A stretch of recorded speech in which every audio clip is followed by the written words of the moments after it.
Isaac, the removal of Hagar, the temptation of Abraham, and the death of Sarah. Taken from Genesis chapter 21 to 24.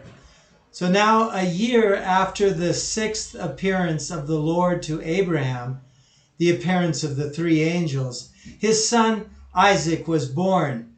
When Isaac began to grow up, Ishmael began to offend him, and Sarah demanded that Abraham remove Hagar and Ishmael.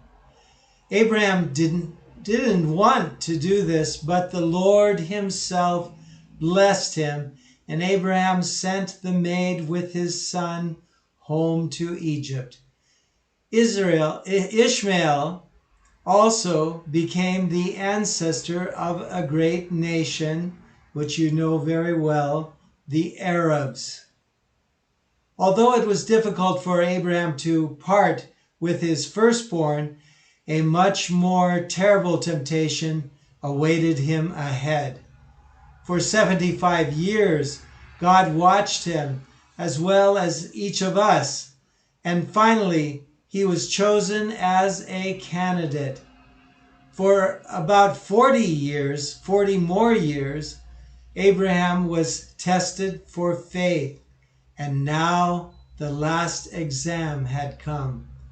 The Lord said to Abraham, "Take your son whom you love, Isaac, and go to the land of Moriah and offer him as a burnt offering on the mountain that I will tell you of." Terrible as these words were, Abraham's trust in God was absolute. As the Apostle Paul says, Abraham, being tested, sacrificed Isaac, for he believed that God was also able to raise him up from the dead.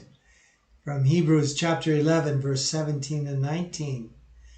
So early in the morning, he chopped wood, saddled the ass, took Isaac and 2 servants with him, and went to the land of Moriah.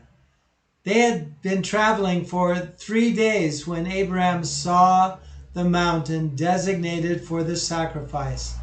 When they came to the foot of the mountain, Abraham offered the servants to wait below, and he and Isaac began to climb to the top. On the way, Isaac asked, "Father, here is the fire and the wood, but where is the lamb for the burnt offering?" And Abraham replied, "God will provide himself a lamb for a burnt offering, my son." And when they came to the place, Abraham built an altar of stones, laid out wood, and having bound Isaac, laid him on the altar. Abraham had already taken a knife to slay his son when he heard a voice from heaven, "Abraham, do not lay your hand upon the child and do nothing to him, for now I know that you fear God, and you have not spared your beloved son for me." Abraham lifted up his eyes and saw a ram caught by his horns in the bushes, and he took the ram and offered him up for a burnt offering. He fulfilled the will of God, and at the same time his beloved son Isaac remained alive. Such a test of a person's faith by God is unique in history. Those who have endured it were truly worthy to be the fathers of the chosen people and the spiritual ancestors of all believers. This also applies to Isaac, who humbly agreed to be sacrificed. After such a test, the Lord not only promises that Abraham will be a blessing for all nations, but that all nations will be blessed in his seed. This is about the Savior, the seed of a woman, predicted to Adam and Eve after their fall. The Messiah would come from the descendants of Abraham.